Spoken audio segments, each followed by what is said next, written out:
To quote my teenage daughter and all of her friends, Trump ate it up.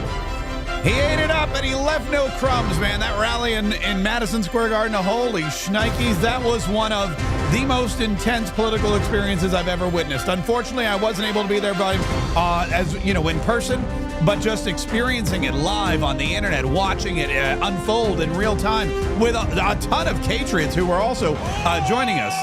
Oh, we were. Sorry, that was Elon. That was the. How did that happen? What?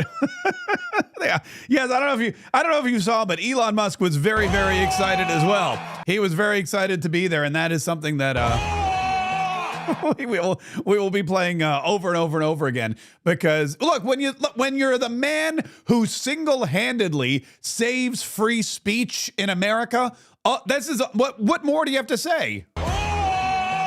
That is the sound of somebody who saved the First Amendment right there. That's the sound of a South African who rolls in, an immigrant who comes in and says, you know what, I'm going to drop $44 billion and save free speech. And that's the sound, that's his barbaric yawp, as we all learned about from Robin Williams in Dead Poet Society. Anyway, we're going to get to everything you need to know about this rally. If you missed it, man, you missed it.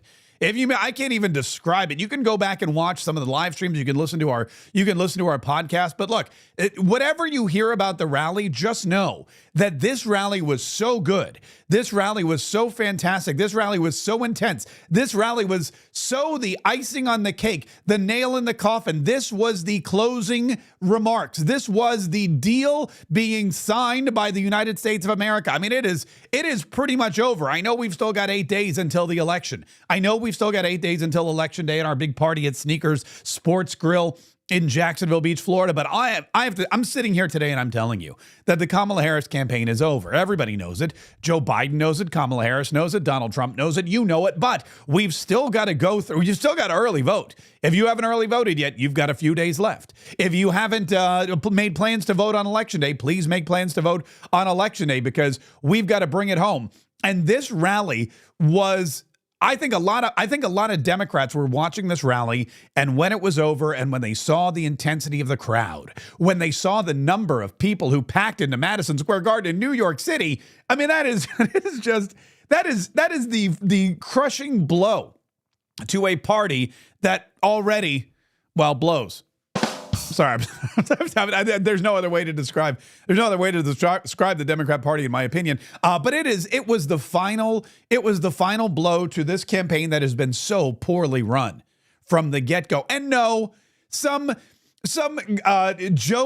fairly accurate joke about Puerto Rico by a very popular and well-known insult comic is not going to end Donald Trump's career. All it's going to do is make Tony Hinchcliffe's podcast #1 on the podcast charts. Well, I mean, probably let's be honest, Joe Rogan will be #1 because of that Trump interview, but Killed Tony will be #2. And the Democrats can cry racism all they want. But nothing's going to happen. Nothing is going to stop the Trump train right now. And if you don't believe me, just look at Elon Musk. That is the yell of an unstoppable force right there. And it is really exciting to see. It's really exciting to be a part of. Listen, before we get too far into it, I'd like to remind everybody, if you're watching and you have not yet subscribed, dude, what are you waiting for? All the cool kids are subscribing to Mark Kaye Saves the Republic. Even some of the uncool kids are subscribing. So it doesn't matter if you're like, well, I'm not cool. Don't worry about it. We got uncool people here too. I'm not naming any names. I'm not pointing any fingers. I'm just saying, we are open and we are welcoming to all types. So if you're cool, uncool, if you're undecided, it doesn't matter. Subscribe to this podcast right now. Hit the button, hit the notifications. If you're listening on iTunes or Spotify, make sure you get this content every single day because we've been going hard, man. Saturday was my birthday, and I came home for my surprise trip, and I still did a podcast. Yesterday, we did a whole live stream. Today, we're back in action. We're going to be going all the way through till Election Day, and let's be honest, probably a lot further, because Election Day isn't the end. It's the beginning. Election Day isn't the end of the fight. It's the beginning of the fight, and we're going to need to stick together. We're going to need to do everything we can if we want to save the Republic, and that's what we want to do, which is why we call this Mark Kaye Saves the Republic. And I hope you come along. for the ride. I want to play you this clip. This was a woman who was outside of the Donald Trump rally. I think this was Real America's, RSBN. You know what? I even forget where I got this clip from, but it's an amazing clip. This woman is, I believe, Chinese, and they handed her a microphone, or they stuck a microphone in her face, and she started talking. And I believe that in this day and age, at this moment in time, at this point in the election, After 4 years of Joe Biden, Bidenomics, and Kamala Harris, the border czar from HE double hockey sticks, I believe at this time, when we are just over a week away from re-electing Donald Trump, the 47th president of the United States, I believe that this Chinese lady outside Madison Square Garden, I believe she speaks for all of us. Chinese first generation, we love Trump from our bottom of the heart, because we know Trump is the only one can save America. Kamala is so stupid. She is so low. IQ equal no Q, no qualification to be the president. You shall stay away from that position. You already lost the position. You lost our trust. You lost our vote. You just need to go home. To stay home. You cannot do anything to save America. You are so stupid. You don't know anything. You cannot even answer any question from the camera, from all the media. How you can be on the stage to fight for America, to protect American people, to protect all the world. You are not qualified. You just need to go home. Let Trump to save America, to save the world, to put America first. If America to be strong, to be saved, and then America can save the whole world. Trump, we love you. We love you forever. Never ever surrender. Fight, fight, fight. Fight for Trump. Fight, fight, fight. I mean, how great was she? If she's not a national spokesperson for the Trump campaign, I'll be honest with you, that was so well articulated. And the passion and the energy and the drive and the honesty and the Kamala, you so stupid, go home. I mean, she had me at Kamala, you so stupid, go home. That's really what solidified it for me. But that's really the energy that you're seeing in New York City. And it's not just in Madison Square Garden, where, look, I'm going to show you these photos. Look, this is Donald Trump in Madison Square Garden with his fist raised in the air, huge smile on his face, man, feeling the energy. And the energy was palpable because the crowd was incredible. 20,000 people at Madison Square Garden. That is a sold-out crowd. 20,000 people, and 200,000 people wanted to be there, which means that Donald Trump could have sold out Madison Square Garden 10 times in a row. He could have done 10 sold-out shows. That's more than Taylor Swift can do at Madison Square Garden. I think that's like Billy Joel numbers. Billy Joel, I think, sold out 100 shows. But I mean, he was doing it for much longer, and he plays the piano. But 200,000 people wanted to come to this rally. They could only squeeze in 20,000. There were thousands and thousands more that were outside of Madison Square Garden watching Donald Trump on the big screen. They had a big screen on the sidewalk, and these folks were just standing out there, and they wanted to see and hear their president speak. They wanted to see and hear one of the most incredible rallies in the history of politics. They wanted to see and hear what was going on. They wanted to see and hear not just Donald Trump, but all of the speakers. They wanted to see and hear Elon Musk go, ah! Yeah, so they still... I don't know why I love that so. Elon Musk, man... This is what I believe. If I were the richest man on the planet, which I'm not, working on it, but if I were the richest man on the planet, I believe I would be more of like an Elon and less of a Warren Buffett.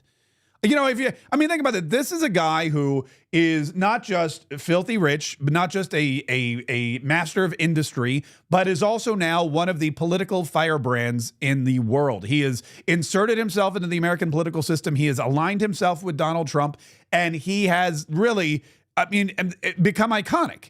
And he knows it. So when he gets up on stage in front of 20,000 people, he could say, hello, world, or thank you so much for being here. But he opts for the very simple and understated,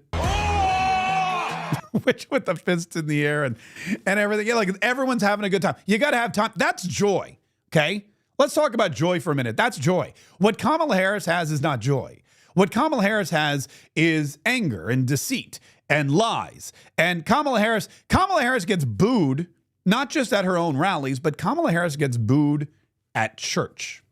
Now, you tell me, is your candidacy, is your campaign filled with joy if you walk into the house of the Lord and you start speaking to the people that are there and they start to boo and heckle you? Is that something? Is that joy? Is that really a joyous campaign? As a nation, we face real challenges. We carry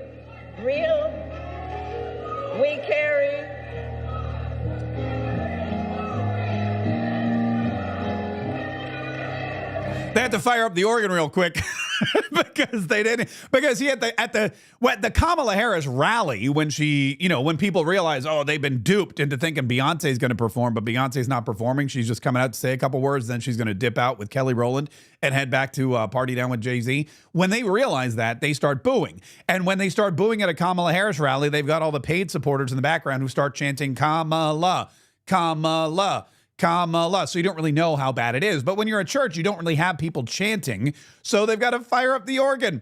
And when Kamala starts getting booed and heckled at church, that's what they do. As a nation, we face real challenges. We carry The music director's out there going, hold on, lady, let me just play some music so that we can drown it out so people don't know what's happening. But people know what's happening. People know what's happening on the street. People know what's happening at work. People know what's happening at school. People know what's happening with their bank accounts. They know what's happening at the border. And they know what's happening in this entire country. And they know that Kamala Harris not only is Kamala Harris not the answer to the problem, Kamala Harris is the cause of the problem. Not only does she not have the solution, she's the reason we need a solution in the first place. And people know it. You know it. I know it. The Chinese lady outside the Donald Trump rally knows it. And the people who are booing her at church know it. And why do they? What is it about Kamala Harris that they know? What is the big secret that everyone's finally realizing? Why is it that Kamala Harris not only can't gain ground, but is losing ground everywhere, all over? Forget about it. We're going to go through the polls. We're going to go through the states. We're going to tell you what Donald Trump's got planned. Donald Trump is going to sweep the country. I can probably count maybe on one hand, maybe two, the number of states that Kamala Harris will win. But it's not going to be a decisive victory. It's going to be a begrudging victory. And Donald Trump is going into places like Madison Square Garden in New York City, where no Republican has gone before and no Republican could do what he did. And why is he going there? Well, because Kamala Harris is a fake. She's a phony. The reason they booed her at church is because she pulled out another bad accent and started quoting scripture that we know she doesn't believe in. endure for a night, but joy cometh in the morning. The path may seem hard, the work may seem heavy, but joy cometh in the morning, and church morning is on its way. I mean, she's pulling a Hillary Clinton right there. She's pulling the whole, I don't feel no ways tired. She's trying to become one with a group of people that she is so unfamiliar with. Kamala Harris doesn't go to church. She doesn't read the Bible. Kamala Harris threw Christ-loving Christians out of her rally when they started yelling, Jesus is king. God, Jesus is Lord. She said, y'all at the wrong rally. Now, a week later, we're supposed to expect that she can go out there and deliver a sermon convincingly at church? Absolutely. Nobody's convinced. We all know. Everybody knows. Everybody knows what's up with Kamala Harris. She's a fake. She's a phony. She's a liar. Tucker Carlson spoke at Donald Trump's rally, and he said it best. He explained it perfectly. Serves fries like when he goes to McDonald's and serves fries, like he's not faking that at all. That's why that worked. Democratic media consultants like, how is that working? Because it's real. That's why. Because it's real. Donald Trump is a real person. Donald Trump acts real. He talks real. He says real things. He really cares about people. When he goes to McDonald's, it's his idea. He's like, let's go give out some food. And he gives out some food and he says, these are lovely people. And he means it. He means that they're lovely people. Donald Trump has never told a lie in his entire life, no matter what the media tries to tell you. And Tucker Carlson says that's why the media can't figure it out. They've been programmed to become propagandists. They've been conditioned to lie on behalf of the Democrat Party. They've been conditioned to spread falsehoods and mistruths in an effort to try to trick you into voting one way or the other. That's what they do. They try to trick you. They don't go out there and say, hey, what would be best for the country? All right, let's come up with a plan and let's go tell people that's what we're going to do. And then let's actually go do it. They go, no. How do we get people to vote for us? We could do that. We could come up with a great plan and convince people that we're going to implement it. But you know what? Why don't we just trick them and lie to them? And why don't we just write a bunch of op-eds that skewer the truth? And why don't we report on things that just are so fabricated? We're the media. They'll believe us. We're the ruling class. They'll believe us. We're the elite. They'll just take it for granted. Donald Trump does not do that. He goes out and he tells the truth. And not only that, Tucker Carlson said something that I think was very poignant and really hits the mark as to why Donald Trump is so popular. And the second reason that people love Trump, and I put myself in this category, it's why I'm here today, is because he's liberated us in the deepest and truest sense. And the liberation he has brought to us is the liberation from the obligation to tell lies. Donald Trump has made it possible for the rest of us to tell the truth about the world around us. And that's the single most liberating thing you can do for people. Donald Trump has made it possible for us to tell the truth about the world around us. That is exactly right. That is why people love Donald Trump. You can go out there and say, you know what? The media is fake. They're phony. They're lying. They're propagandists. You can go out there and say CNN, NBC, CBS, MSNBC, they're all making up a narrative. They're not unbiased reporters. They're not nonpartisan. They're not telling you the facts. They're telling you their opinions, and they're trying to sell them as facts because they want to convince you to vote for the Democrat Party because that's who they are. They are card-carrying members of the Democrat Party, and they hate Republicans, and they hate conservatives, and they hate anyone who doesn't believe them. And they will try their best using everything at their disposal to bury that person. And the Democrats do it in politics. Joe Biden did it during COVID. The media's been doing it forever. And Donald Trump said enough. You can speak your mind. You can tell the truth. You can tell other people the truth about what you know is going on in this world. And that is something that the media despises and fears. And that's why they're trying to stop Donald Trump at all costs. And that's why they called him a Nazi. Do you remember Hillary Clinton said that this was going to be a big Nazi rally? That this was going to be a huge rally like the 1939 Nazi rally at the old Madison Square Garden. By the way, that old Madison Square Garden isn't this Madison Square Garden. The Madison Square Garden Hillary Clinton was talking about, that Madison Square Garden has been torn down. It was torn down 50, 60, like 60 years ago. This is a brand new Madison Square Garden, and that has nothing to do with the Nazi rallies of days gone by. But Hillary Clinton doesn't care about that. She wants you to believe that Donald Trump is reenacting a terrible, horrible rally with a bunch of Nazis. And they are going to do the exact same thing that they did back in 1939. That they are going to pledge allegiance to the Third Reich. I don't even know what she was trying to say. I don't think she knows what she was trying to say. But that was her whole motive. That was her whole MO.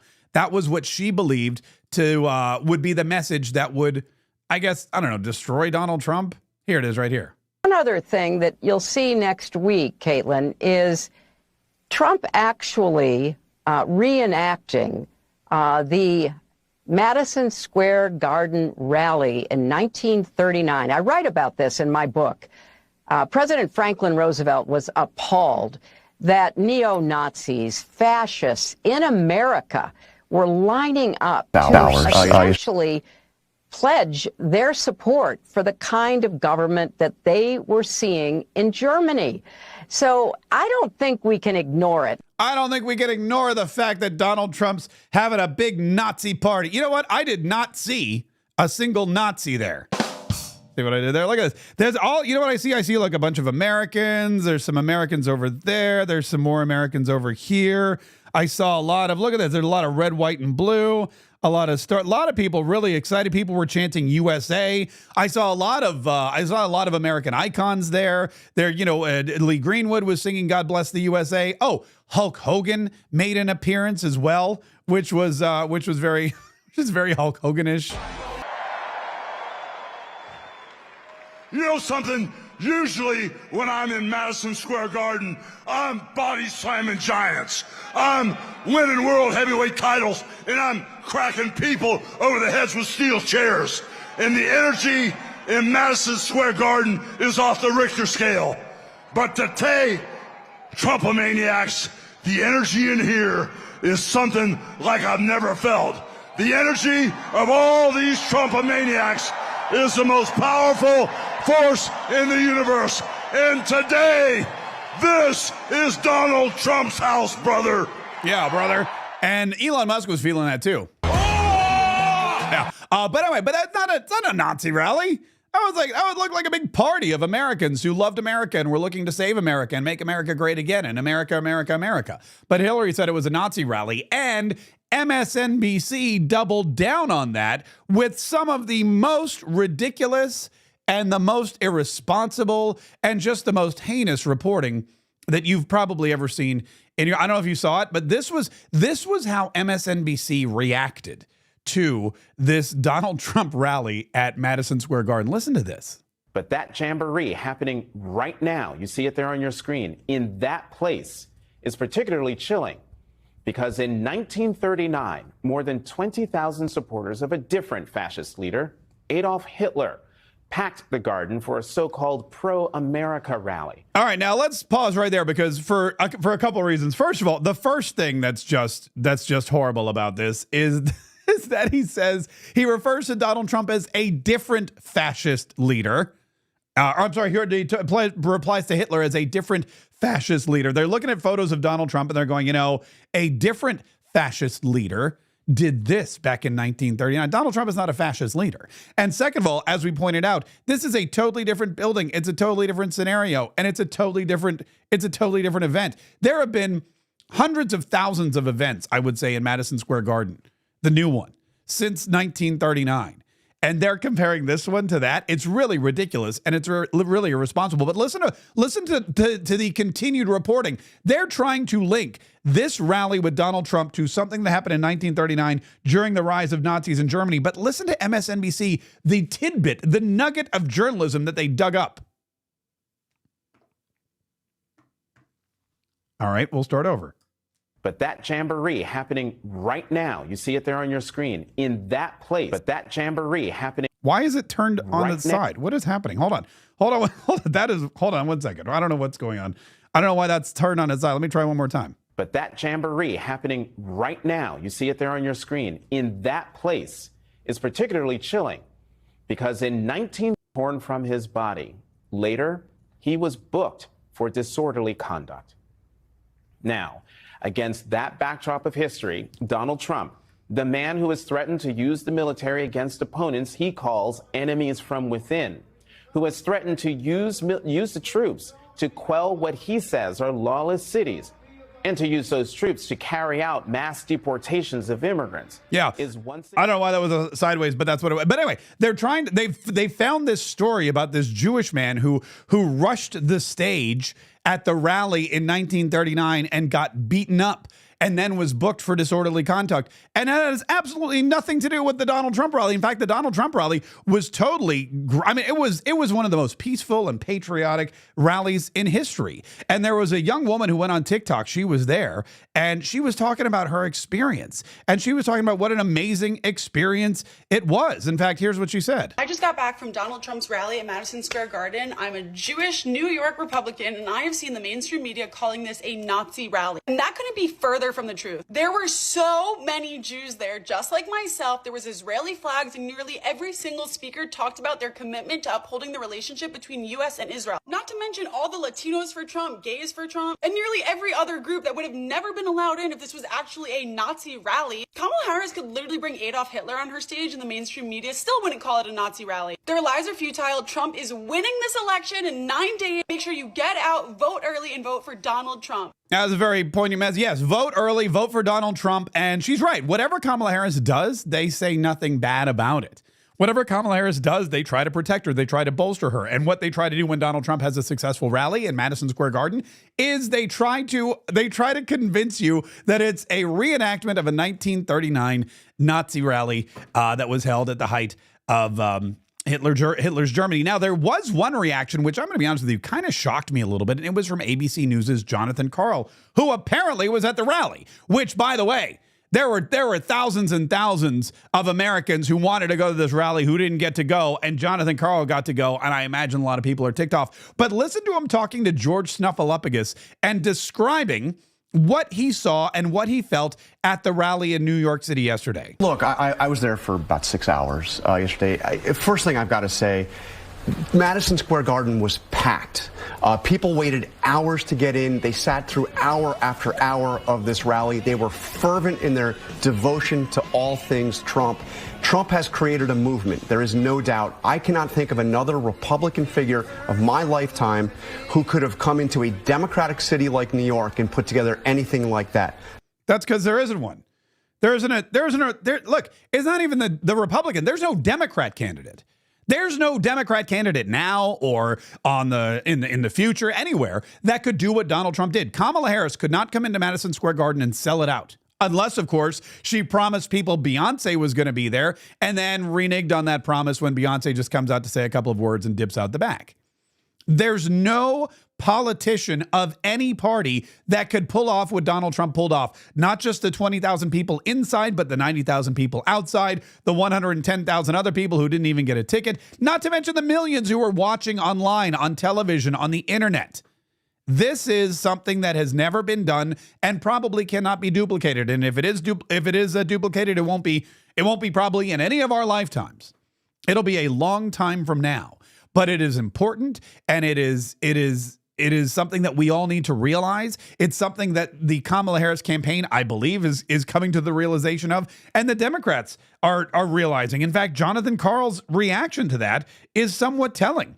It's somewhat telling that this election is over and that they know that Donald Trump is basically an unstoppable force. And if you look at the New York Post, which they just came out and endorsed Donald Trump. Donald Trump, the cover of the New York Post, MSG, MAGA Square Garden. New York City shows Trump love at jam-packed rally. I mean, when you've got Jonathan Karl singing the praises of Donald Trump about his rally in New York City, that is something that is an unstoppable force. That is something that shows there's real momentum on Donald Trump's side and that the Democrats are in big, big trouble. In fact, I would go so far as to say they're not even in big, big trouble. It's just they're done. They should probably do exactly what that Chinese lady instructed them to do, and that is go home. And you can tell that they know what's happening. They sense it. They get it. They know what's happening. They watch all of these people and they see the reaction, and that's why they are so upset. That's why they are starting to really, I think, crumble.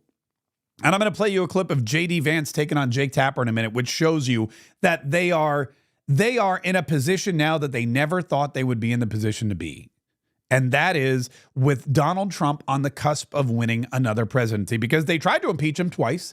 They tried to throw him in jail. They thought that he thought he would be in a federal penitentiary because he stole top secret documents and kept them in the bathroom at Mar-a-Lago. Oh, that was going to be it for Donald Trump. Jack Smith was going to come in and they were going to charge him with insurrection or some other BS nonsense like that. They thought that they could pin him as a rapist, or they thought that they could throw him in jail for lying on his tax returns or committing fraud. They thought that they had Donald Trump wrapped up not once, not twice, but 34 times, 91 indictments, 34 convictions, one civil case of sexual misconduct. And none of that stuck. None of that happened. So somebody tried to put a bullet in his head, and even that failed. Somebody else tried to put a bullet in his head, and that failed. The Democrats have failed to stop Donald Trump over and over and over again. And when you fail to stop somebody that much, they grow bigger and better and stronger. And the left gets more and more perplexed and more frustrated and more angry. And that's exactly what happened to Jake Tapper on CNN when he tried to take on JD Vance, who, by the way, warning to any and all fake news propagandist journalists, never try to take on JD Vance. You can't do it. JD Vance is the secret weapon of the Republican Party. JD Vance is the guy that nobody saw coming. JD Vance, junior senator from Ohio, rolls on into office, writes a book about being a hillbilly, gets a major motion picture deal, An Academy Award-winning movie is made of his life. He runs for Senate, which nobody saw coming, as a Republican, which nobody saw coming. He wins, which very few people saw coming. He immediately grabs hold of his new position and works diligently for the people of Ohio. When that train derailed in East Palestine and that smoke cloud puffed up over Ohio and started killing the fish were dying, the animals were dying, people were coughing, the drinking water was undrinkable. JD Vance held people accountable. He called Joe Biden out. He called Pete Buttigieg out. He went there. He made sure the folks in Ohio were represented and had what they wanted, and it catapulted him to the national stage. And when Donald Trump Jr. told his father, you got to take a look at JD Vance, Donald Trump had the force. And this is what's really interesting. We know that JD Vance was not always a Donald Trump fan. We know that JD Vance in the past said some unflattering things about Donald Trump. Didn't think he should be president. Didn't think he had the temperament.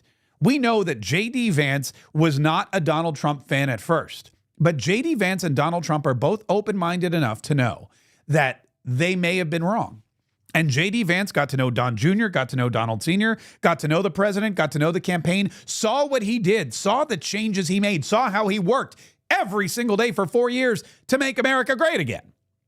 He saw that Donald Trump was not just a shyster or a snake oil salesman or some grifter trying to sell more stuff by becoming president of the United States. He saw that Donald Trump was a concerned American citizen, a concerned father and grandfather and capitalist, and somebody who looked out his window one day and said, man, this country is going to HE double hockey sticks, and Joe Biden and Kamala Harris and Barack Obama and the Clintons and the Democrat Party, they're leading the way. They're driving the truck. They've loaded the entire country in a U-Haul, and they are driving us straight down to Satan's house. And they're going to knock on the door and say, hey, it's us. We've got the United States of America. Can we come in? And Donald Trump said, we're not doing that. I'm going to run if I have to run for president, that's what I have to do. I have to save this country for myself, for my family, for my grandkids, for my posterity, and for my fellow citizens. So we ran for office, and JD Vance goes, wow, this guy's the real deal. I was wrong. And then think about this. Donald Trump Jr., beloved son of President Donald Trump, comes to his father and says, Dad, Vice President JD Vance. And I'm sure his father goes, I don't know, that's a guy guy said not so many nice things about me. And he's like, Dad, forget it. He apologizes. JD Vance is the guy you need on your ticket. And his dad's probably like, I don't know. I got other people. I got Doug Burgum. I got Tim Scott, all these other. He's like, no, Dad, JD, trust me. And Donald Trump goes to his campaign staff, and he goes to his donors, and he goes to the election officials and the government insiders. And he goes, what? Don Jr. likes JD Vance. What do you think about them? And they're like, no, he's too young. He's not qualified. He's not good. No, JD Vance is not the guy. We like this guy, or we like that guy, or we like the other guy. And Donald Trump goes back to Don Jr. and says, they like the other guy. And Don Jr. goes, I promise you, if the insiders in Washington, if your donors, if the campaign officials, if the people who who have been in kind of in bed with the deep state, if those folks don't like JD Vance, he's the guy for you. And Donald Trump said, all right, fine. Let's give him a chance. And they forgave and they forgot, and they realized they both had the same vision for America. And JD Vance became this secret weapon of the Donald Trump campaign that I don't believe anybody saw coming. But man, thank God he's here. Especially when he sits down with somebody like Jake Tapper and hands it to him. Agrees with that, but he's talking about you do, based on the way you're asking the question. Based on the fact that he's accused people that didn't break the law of breaking the law when it comes to the election. And if you want to revisit that, I'm happy to. But Liz Cheney, he said, should be put before a war tribunal. None of that sounds fascist to you at all? No, of course it doesn't. Of course Liz Cheney before a military tribunal? First of all, I don't buy into the premise of what you're saying, Jake, because I just on things that I know that he said, on things that I know that he said, you're imputing things, you're taking words out of context, you're taking two separate conversations and pretending that they were made at the exact same time. So I'm rejecting the premise of your question. I frankly don't believe what you're saying about Donald Trump's words. If you'd like to put up a clip and actually put him in context, I think the American people would realize that Donald Trump is a hell of a lot more reasonable than the people like Liz Cheney who would like to lie us into war. Now, Jake, we also have to remember, step back a little bit. Well, ask yourself a basic question about network integrity. You guys talked about the Russia hoax nonstop. The FBI was investigating it. The FBI was investigating it, and we recovered them. And so you took the words of unnamed FBI agents and put them on your network as if they were the gospel truth. You did it again and again. A viewer of your network would have believed that Donald Trump and Vladimir Putin conspired in 2016. No. That was totally and preposterously false. No. Well, that's what you just said is why. false. We covered an FBI investigation. I don't know why you want to talk about the FBI investigation. You covered it in a way that gave credence to anonymous sources' accusations. You did it yourself. Your network did it, Jake. But again, can we talk about the issues that Americans care most about? I'm talking about things that Donald Trump has said. Yes. If you have an issue with whether or not he's talking about the economy enough, that's between you and your running mate. I'm talking about things he has said this week. Every single one. Yeah, anyway. So, and they went on and on. It was fantastic. It was beautiful to see. It's really, this is what politics has become a sport. And the media has done it, and Donald Trump has done it, and the Republican Party has glommed onto it. And they've created an environment where we can have, I mean, I would call them political athletes. You're talking about people who have the energy, who have the training, who have the knowledge, who have the weapons, who have the skill to go in there and compete and fight on a level like we've never seen before. The amount of energy that everybody in the Donald Trump campaign, whether it's Trump himself, whether it's JD Vance, whether it's Byron Donalds, whether it's Vivek Ramaswamy, whether it's RFK Jr., whether it's Elon Musk, and we all know Elon Musk has tons of energy, Tulsi Gabbard, I mean, all of them. Laura Trump and Eric Trump and Don Jr., the whole family has an energy and an intensity and a knowledge and a fearlessness to do and say and create and be things that America needs, even though the media and the elite and the establishment and the Democrat Party and many of the people in the Republican Party are telling them that they're wrong and bad and evil and should stop and should conform. Donald Trump says we're not going to conform. The only thing we're going to conform to is the norms of the Constitution. The only thing we're going to conform to is the idea that the United States of America is the greatest country in the entire world and can be once again the greatest country in the entire world, but it has been ruined by the deep state, by the Democrats, by Joe Biden, by the elites, by the special interest groups. It's been forgotten. And if we need to put America first, and that's the only thing we're going to conform to. And wouldn't you know it, millions and millions of people around the country believe that too. You know who else believes it? Nick Bosa from the San Francisco 49ers, who won his football game against the Dallas Cowboys yesterday. And while his teammate, the quarterback Brock Purdy, was being interviewed, Nick Bosa ran over to the sideline, put on a MAGA hat, and crashed the interview. In the first half, what was said during halftime? Hey, all right. Nick Bosa with a message there. Nick Bosa, he's got a message, make America great again. The only problem with that is that Nick Bosa chose the white MAGA cap, which is very difficult to see on TV. What was said during halftime? Hey. Yeah, see, it's the white and the gold, and it's snazzy. You know, the white and the gold it's a very snazzy hat. White hats are tough because they get dirty really quickly, but it's the white hat with the gold lettering, and on television, it's very tough to see. He should have opted for the traditional red and white, or white with red lettering, something. Or, you know, again, I'm not complaining too much about that. I like the A for effort on that. With Nick Bosa and his MAGA hat. But look, everybody knows it. These messages, this idea of American greatness and returning America to greatness and electing Donald Trump as president of the United States, it's popping up everywhere. And it's not just in the blue states anymore. It's in all the states. Representative Byron Donalds from the great state of Florida was on it's Fox News maybe, and he was asked about why Donald Trump went to New York City. Listen to this. What do you think Trump's strategy was in coming to the belly of the beast, New York City? Why did he do that? Because he can go anywhere. I think campaigns in 2024 and going forward are not just about where you campaign, but how you campaign.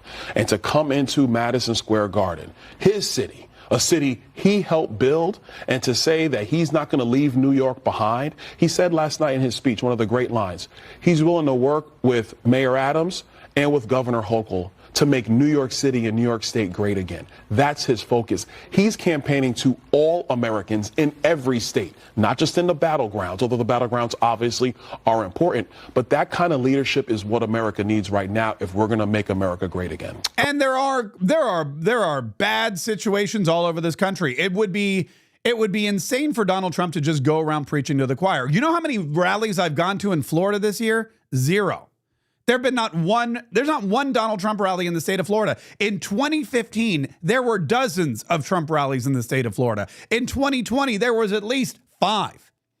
Now there's none. Why? Florida's kind of locked up for Donald Trump. And Donald Trump knows, okay, I could go back to Florida, but you know what? There's other people out there that need my help. There's other people out there that need to hear the message. There's other areas of this country where they're bringing in illegal immigrants, flying them in the dark of night, dumping them on the streets to sleep and to steal and to eat cats and dogs and to go into the school systems and require the schools, precious assets. I mean, they have very few assets in these school systems. The public school systems are diminished as it is. They don't have any money. They ain't got no cash. Now you're dumping some illegal immigrants in there that don't speak English, and now they have to go in and hire new teachers and interpreters and create and just make more space for these folks who are here illegally, who broke the law and were aided and abetted by the very people in the executive branch of government who swore to. I mean, think about that. Not only have Kamala Harris and Joe Biden effectively helped these people break the law, but they swore an oath to enforce these laws. And now they're just as guilty as anyone who sashays across the border and walks illegally into Texas or Arizona or New Mexico or California. And speaking of all those places, Donald Trump's going to go to those places too because they need help. In fact, Donald Trump, and I called this a while ago, and like I said, if I had more producers, I would force them to go pull the clip. Look at this. This is Eric Daughtry, New Hampshire poll. Donald Trump leads in the state of New Hampshire. I told you Donald Trump was going to win New Hampshire months ago. New Hampshire is one of the most interesting states there is. It is a conservative state surrounded by a bunch of Democrats. It's a conservative state in a liberal area. It's the live free or die state. New Hampshire and New Hampshireans are very conservative. They love the country. They love our history. They love civics. They love the Constitution of the United States of America. They love God. And they want to do what's right. And they've always been purplish for a long time, but there's never been a Republican candidate who could come in and seal the deal in New Hampshire. And now Donald Trump, 1 week before the election, has pulled ahead of Kamala Harris in the state of New Hampshire. Small margin, but remember, the polling averages, as our buddy Mark Mitchell told us from Rasmussen, always when you look at how wrong they were, how off they were in the past results, you have to see, and you will always see, that there is a 4 to 6 point advantage for Democrats. So if Donald Trump has a 0.4% advantage, he actually has a 4.4% advantage, or a 5.4% advantage in New Hampshire. Donald Trump could very well, and I believe will, win New Hampshire. And if Donald Trump wins New Hampshire, that's 4 fewer votes, electoral votes, for Kamala Harris. And in this battle, I mean, we used to say every electoral vote counted, but at this point, I don't even know. I mean, for Kamala Harris, it sure does. For Kamala Harris, it sure does. If you put New Hampshire, if you take it out of the blue and you put it in the red, Donald Trump's at 223. If you throw in North Carolina and Georgia and Arizona, which we feel pretty solidly about, he's at 266. Then all you need is 4 votes because you got to get to 270 to win. And if he gets 6 votes in Nevada, he's the president of the United States. If he gets 10 in Wisconsin, he's the president of the United States. If Georgia doesn't have a winner on election night, it doesn't matter because we see Donald Trump with New Hampshire, Nevada, Arizona, Texas, North Carolina. All we need to do is wait for the results in Georgia or Pennsylvania, which he's winning, or Michigan, which he's winning. He's winning all the swing states.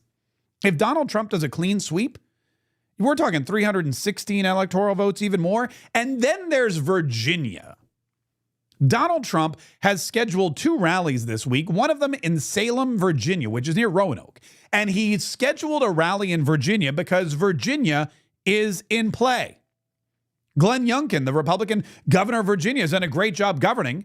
The people of Virginia, they're just as distraught with what's going on in the world. They're just as distraught with what's going on in the country. Their gas prices are through the roof. Their economy is just as bad as everyone else's. Their crime is skyrocketing. They see the damage that's going on. They know that their tax dollars are going to fight wars that nobody want to fight. Americans don't want to send more money to Ukraine. Americans don't want bloodshed in Israel. We don't want to have to put boots on the ground to protect our friends in Jerusalem. We don't want to do that. Donald Trump pledges peace. And so people in Virginia, many of whom work in Washington, D.C., and don't think that they're automatically going to vote for Democrats, because many of those people in Washington, D.C., they want their jobs to be easier. If Donald Trump wins Virginia, if he can flip Virginia, this is a mandate like we haven't seen in a very long time. Donald Trump also scheduled a rally in Albuquerque, New Mexico. Why would Donald Trump go to Albuquerque, New Mexico? Well, it's because Donald Trump believes that New Mexico is in play. And if you go to Albuquerque and you make your case and you talk to New Mexicans, then all of a sudden, I mean, that's another just go for all the states. Why not? Why just get the states that you need? Get all of them. Go out there and sell your agenda to the entire country. Make sure everybody knows that you are there for them. Make sure everybody knows that you are ready, willing, and able to fight for the United States of America.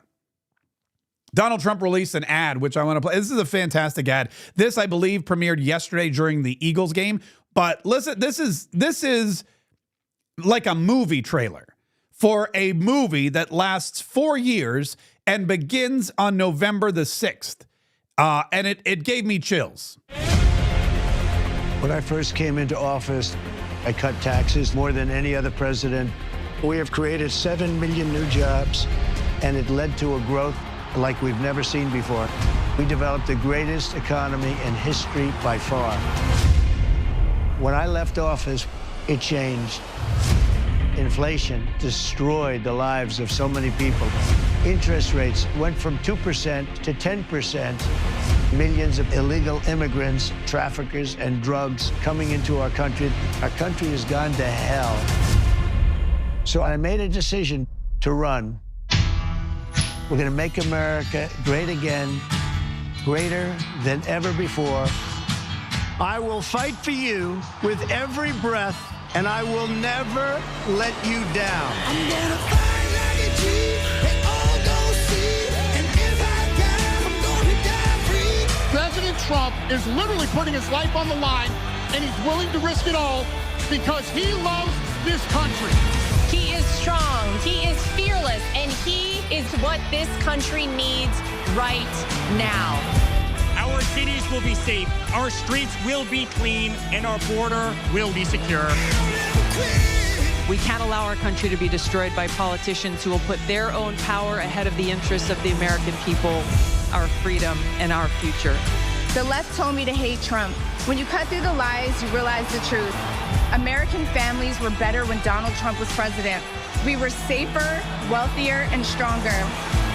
So if you love this country, if you want to stand up and fight for the future of our nation, you must re-elect Donald J. Trump.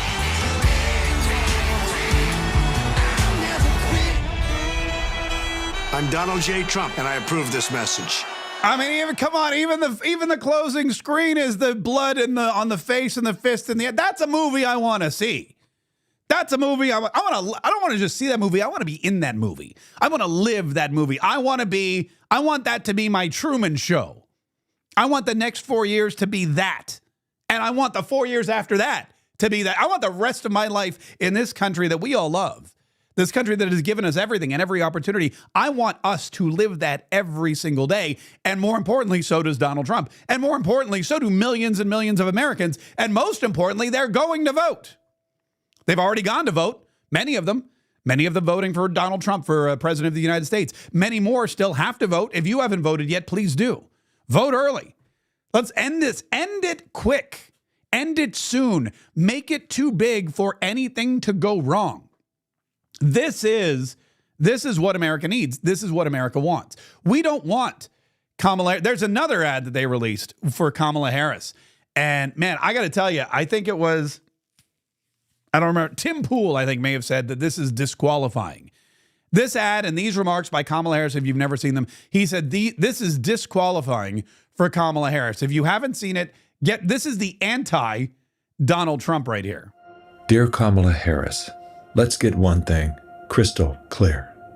The vast majority of American men have no issue with electing a female president. Our issue lies solely with you. You were second in charge of California for 13 years. As California's Attorney General, Harris promoted enforcement of a law that allowed prosecutors to seek jail time for parents of truant kids. As a prosecutor and law enforcement, I have a huge stick. So I decided I was going to start prosecuting parents for truancy.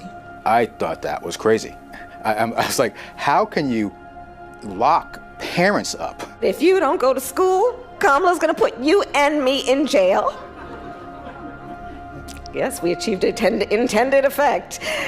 I opened the door and I see at least 7 or 8 cops wanted to arrest me. As a matter of fact, they did. And frankly, you know the prosecutors in my office who volunteered to do this? My homicide prosecutors, my gang prosecutors. And they went over there and I said, when you go over there, look really mean. She had me arrested and prosecuted because my handicapped daughter was sick in the hospital and had missed some days of school. I learned that with the swipe of my pen, I could charge someone with the lowest level offense. That person could be arrested, they could lose time from work, and their family maybe lose their job. They'd have to come out of their own pocket to help hire a lawyer. They'd lose standing in their community. I lost my job and couldn't pay rent, and we got evicted.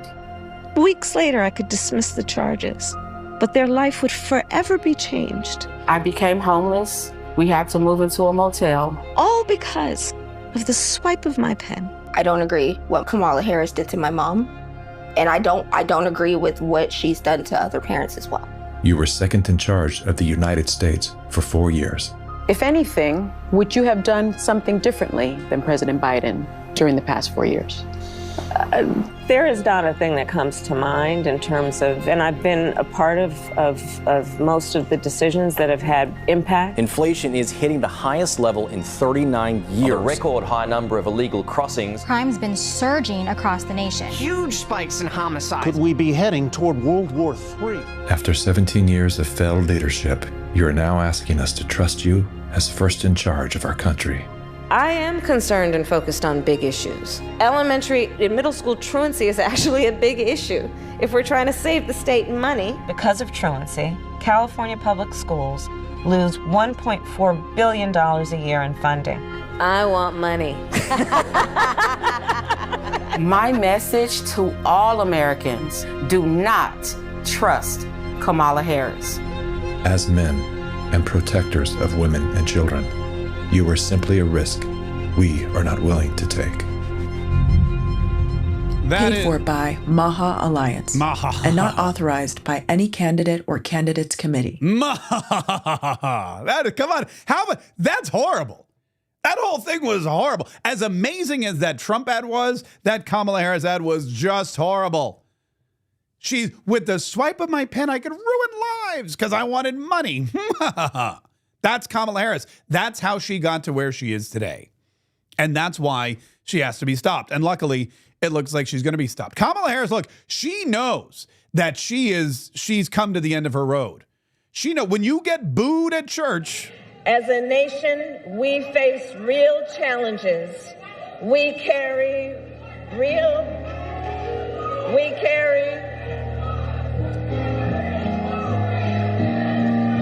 Yeah. Well, they're starting the organ not because it's time to sing. It's because they're trying to drown out the haters. The haters who, during a worship service, decided to let everybody know how much they despise Kamala Harris, how much they distrust Kamala Harris, how much they dislike Kamala Harris, and how frustrated and angry and afraid of Kamala Harris they are at church.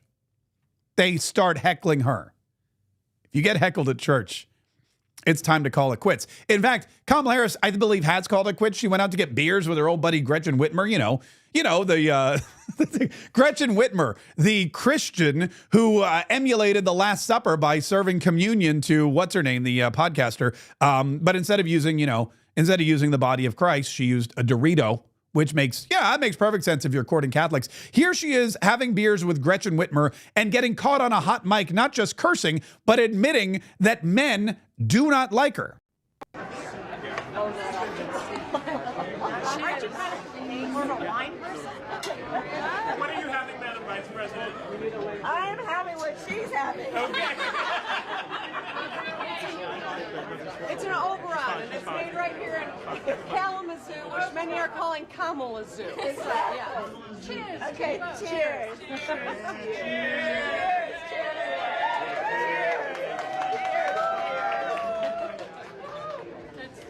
Great rally. Good. And I mean, it's and you know what I've taken away is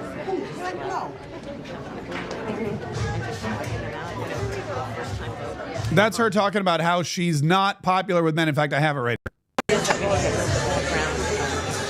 Yeah. Oh, we have microphones in here listening to everything. Oh, I didn't realize that. Okay. So, well, You'll now you bleep tell my us. F words. We just told all the family secrets. Yeah. And then she drops Let's Fly with the S-bomb. She's out there with Gretchen Whitmer. They're chugging back, they're throwing back pints in Kamalazoo. And they're talking about how, look, men are not warming up to the Kamala Harris campaign. Tim Walz has not done his due diligence and brought those manly men over to our side. The white dudes for Kamala or white dudes for Harris, they're not doing it. In fact, a lot of men look at the white dudes for Harris and they go, I don't want anything to do. I don't want to be a white dude I don't want to be any dude for Harris. White, black, brown, Asian, Latino, it doesn't matter. Nobody wants to be part of that. And so they're in dire straits. And they've got this cringy photo op with her and Gretchen drinking these IPAs and talking on a hot mic about how men are abandoning their campaign. And it's doing absolutely nothing for them. It's doing the opposite. They've got Tim Walz out there perpetuating the Nazi rally rumor. Donald Trump has descended into madness over the last few weeks. And I think some of you don't miss on this. Go do your Google on this. Donald Trump's got this big rally going at Madison Square Garden. There's a direct parallel to a big rally that happened in the mid-1930s at Madison Square Garden.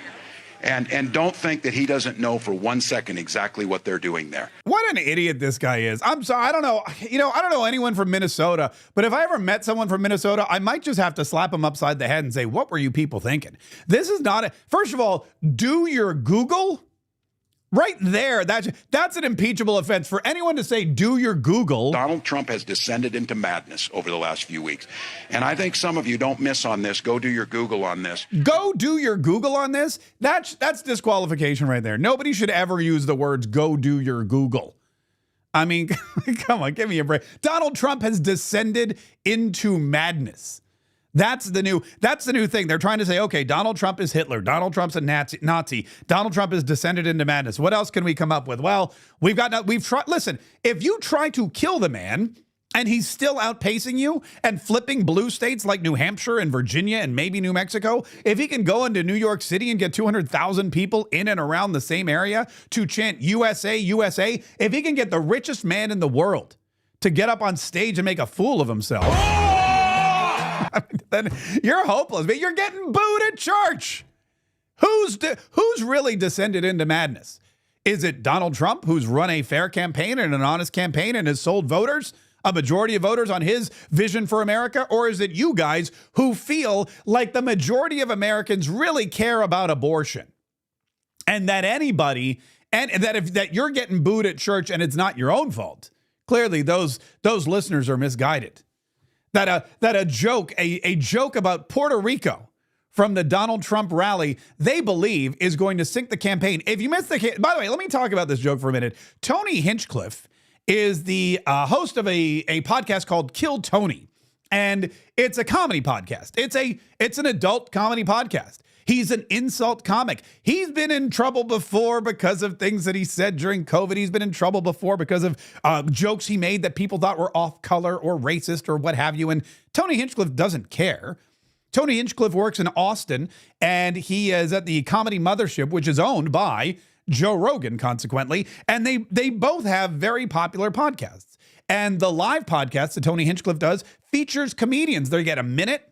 It's like an open mic. They get to come out, and good, bad, or ugly, they stand there for a minute, they tell their jokes, and if they're good, they get praise, and if they're bad, they get ripped to shreds. And Tony Hinchcliffe is apparently a supporter of Donald Trump. So he was invited out, and he came out, and he made this joke. A lot going on. Like, I don't know if you guys know this, but there's literally a floating island of garbage in the middle of the ocean right now. Yeah. I think it's called Puerto Rico. Okay. All right. Okay, we're getting there. Again, normally I don't follow the national anthem, everybody. Which I watched this whole set. I'm a Tony Hinchcliffe fan, so I'm going to take these things with a grain of salt. But what you have to understand is that when the left starts trying to hype up this controversy, that all of a sudden, Puerto Rico, the 500,000 Puerto Rican voters in Pennsylvania are going to flip all of a sudden because of one joke that Tony Hinchcliffe made 4 hours before Donald Trump took the stage that just happened to be a somewhat accurate depiction of Puerto Rico. Because of that joke, all 500,000 Puerto Rican voters in Pennsylvania are going to decide that now Kamala Harris is the answer. That's the most ridiculous thing I've ever heard.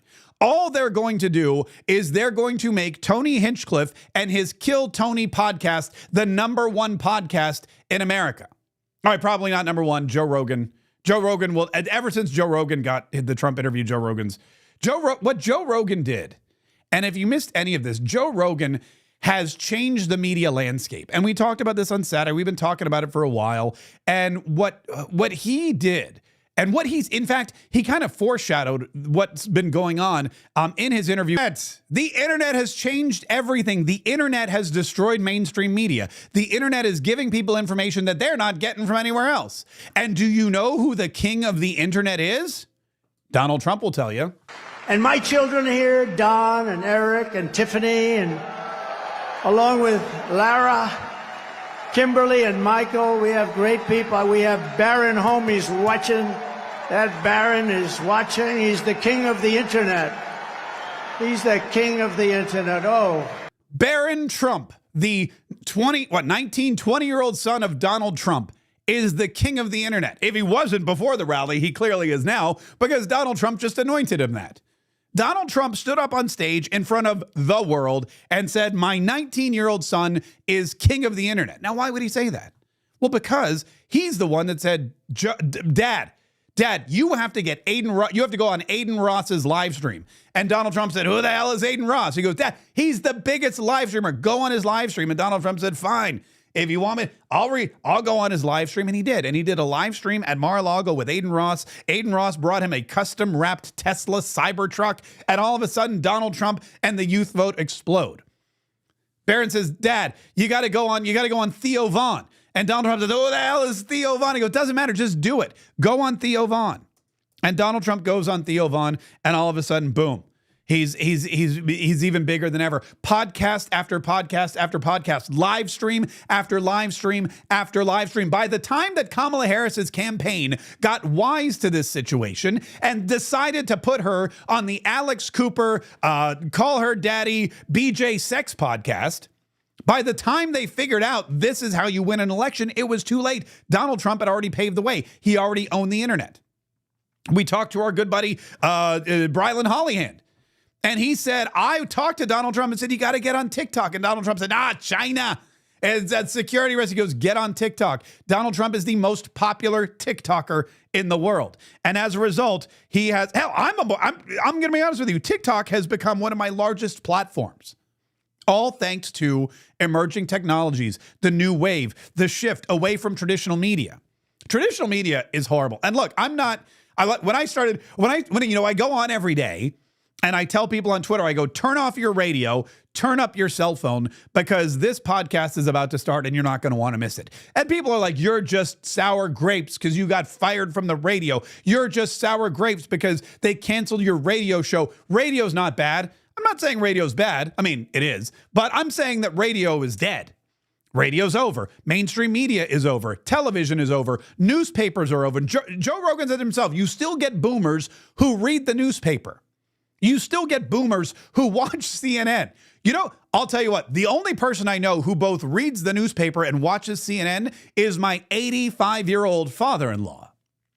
And I love him, but I don't know anyone else who subscribes to the actual physical newspaper. I don't know anyone else who not just watches CNN, but records it so he can catch it. So he can catch it later if he misses something. But that's it. And he's right. And Joe Rogan is right. And Donald Trump is right. And the internet has changed everything. I'm going to share with you a story. There's an online industry journal called Talkers, which is for talk radio. And this is from a guy named Michael Harrison. And he says, Talker's publisher Michael Harrison stated, although it has been many years in the making, this past Friday's 3-hour appearance by former President Donald Trump on the Joe Rogan Experience podcast will take its place in communications history as the singular event that clearly symbolized, beyond a shadow of doubt, the realignment of platform influence in the hierarchy of the talk media universe. At the Monday morning Talker's editorial meeting, Harrison said, the hoopla over this podcast appearance and its enormous profile within election news coverage clearly indicates we have arrived at a point where the terms mainstream, legacy, alternative, grassroots, and the like have to be reevaluated in conveying impact and importance, both individually and certainly collectively.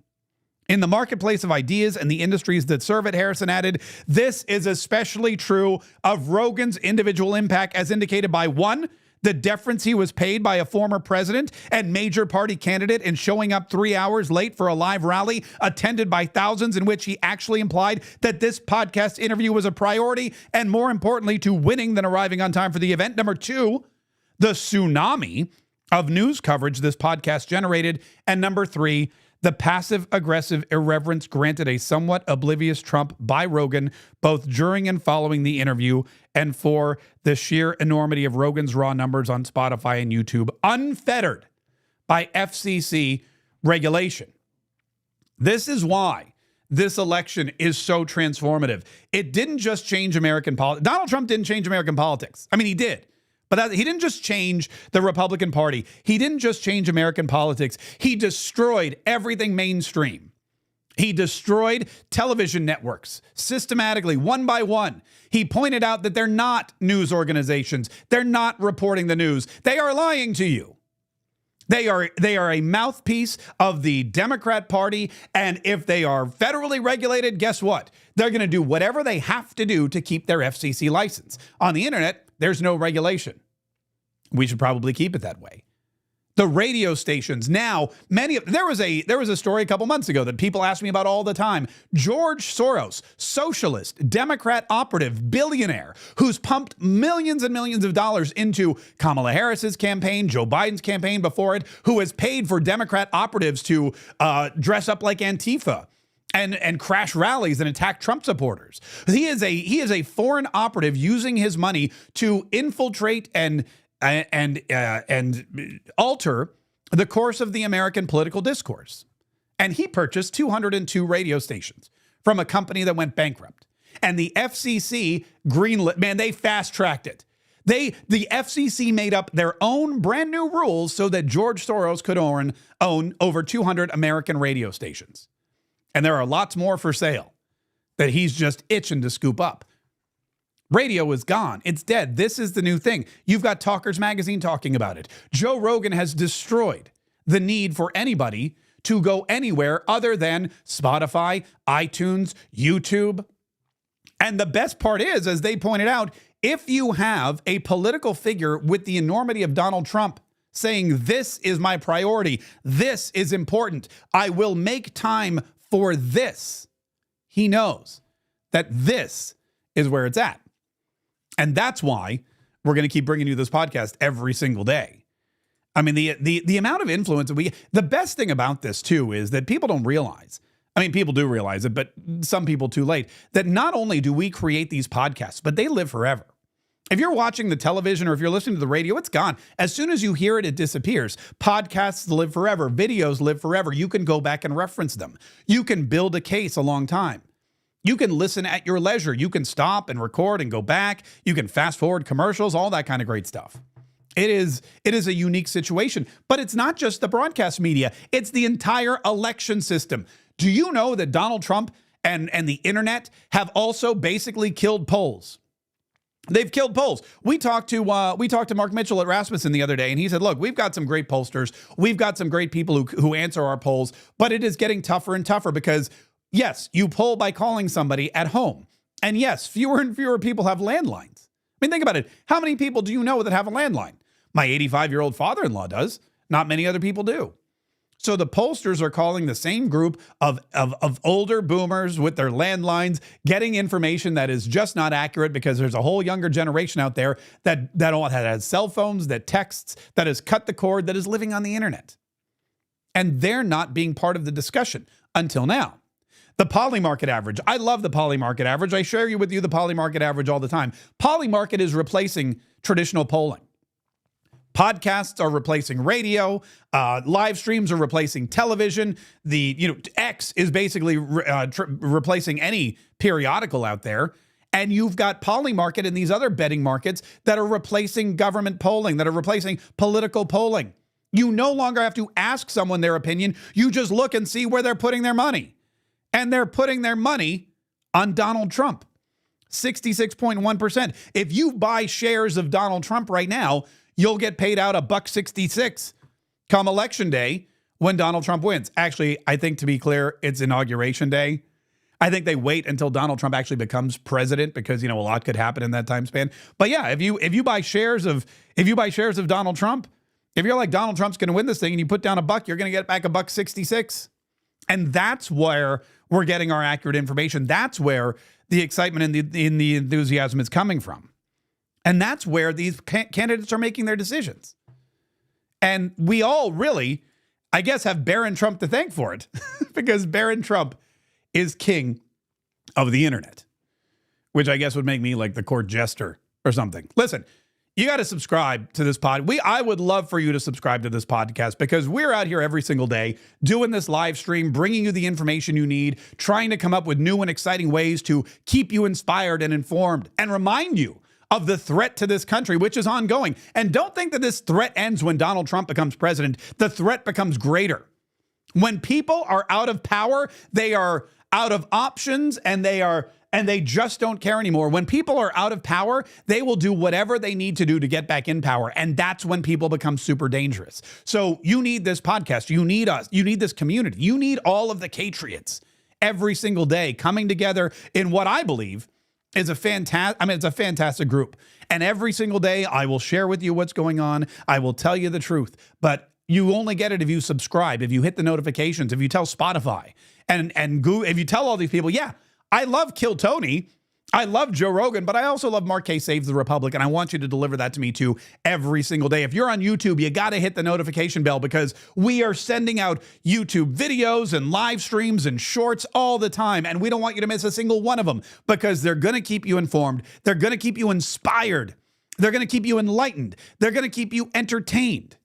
They're going to make you realize that there are so many people out there just like you who love America, who are fighting for America, who will do whatever it takes to save America, like the Chinese lady. The Chinese first generation, we love Trump from our bottom of the heart because we know Trump is the only one can save America. Kamala is so stupid. She is so low. IQ equal no Q, no qualification to be the president. You shall stay away from that position. You already lost the position. You lost our trust. You lost our vote. You just need to go home, to stay home. You cannot do anything to save America. You are so stupid. You don't know anything. You cannot even answer any question from the camera, from all the media. How you can be on the stage to fight for America, to protect American people,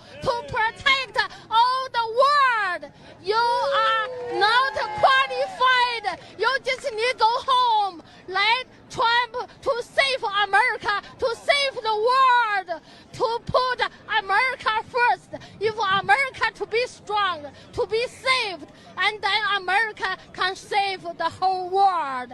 Trump, we love you. We love you forever. Never ever surrender. Fight, fight, fight. Fight for Trump. Fight, fight, fight. I mean, you know what? I'm not going to say it. I can't top that. So I'm just gonna shut up. Thank you so much for joining me today. Don't forget, we're gonna be back tomorrow. We have a party. Oh, let me say one more thing. We do have a party, by the way, for election night. And if you are in the Jacksonville area, man, we want you there. We want you to come out and we want to pack this joint. This is going to be one of the greatest soirees ever. I really firmly believe that we're going to have the outcome that we desire come election night. And that's why we're all getting together. Let me show you where we are. We're all getting together at Sneakers, Jacksonville Beach at Sneakers Sports Grill. Let me pull it in a little tighter here. There you go. And that is Tuesday, November the 5th. The fun starts at 7 p.m. That's when the polls close here in Florida. But we've got live election results on all the big screen, big like movie screen style theater screens. And we're going to have all the different, outlets, and we're going to show you all the election results as they come in. We've got some appetizers. We've got drink specials from Tito's Vodka. I'll be doing a show live there the entire night. So if you can't come in person, no problem.